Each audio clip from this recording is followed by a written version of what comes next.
What's going on, guys, and welcome back to Ready Player Q. Today I want to talk about a game that's been really popular here lately, Rainbow Six Siege, and why I think you should give it a second chance.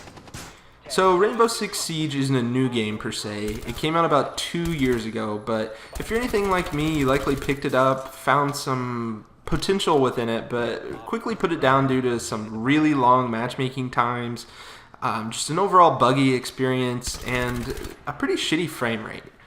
Well, now they're in the middle of Operation Health, which is their kind of push to make the game much more playable, much more stable, and just better overall for the community.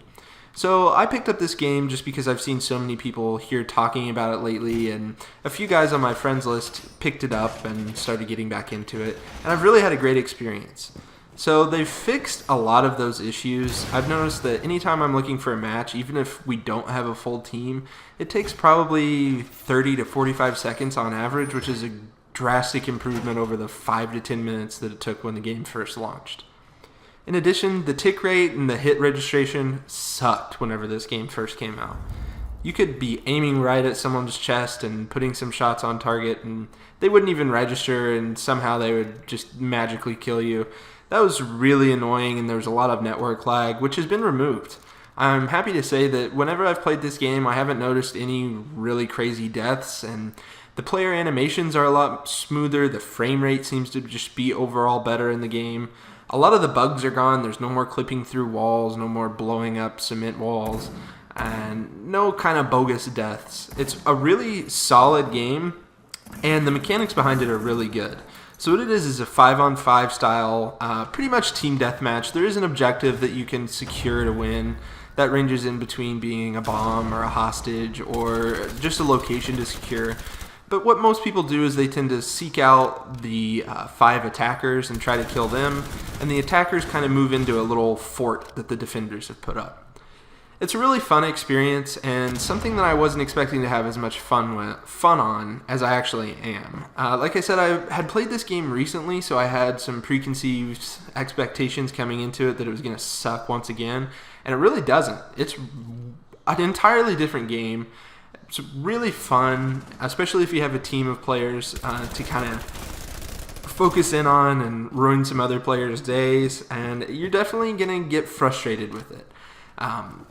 It's not uncommon to be peeking through a little window and just get headshot immediately by someone that you didn't even see, and then you can watch it in the kill cam. But kind of like the early days of Call of Duty, it's kind of nice to be shitty at a game again and kind of be able to practice it and get better and watch yourself grow.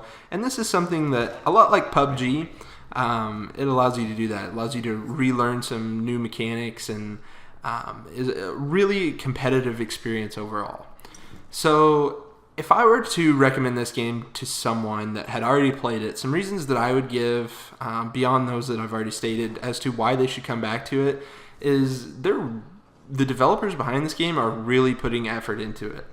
They recently announced that they have 20 million registered players with 2 million registered active players each day, which is super impressive for a 2-year-old game. So there's going to be a big community behind it. You're likely going to see a lot of your friends hopping back into it. So it's a good idea to kind of get familiar with it a little bit and keep up with what's hot in the community right now, what's really popular. Beyond that, it's a much better experience. It's not what you played 2-ish years ago. It's nothing similar, really. So I really would highly recommend giving this another shot, especially if it's something that you thought you would enjoy whenever you first picked it up, but later learned that maybe it wasn't the best thing. If you guys enjoyed this video, please consider giving it a thumbs up. If you didn't like it, give it a thumbs down and let me know what I can do better the next time. If you like content like this, including Rainbow Six Siege videos or PlayerUnknown's Battlegrounds videos, please consider subscribing. Thanks, and look forward to seeing you in the next video here at Ready Player Q.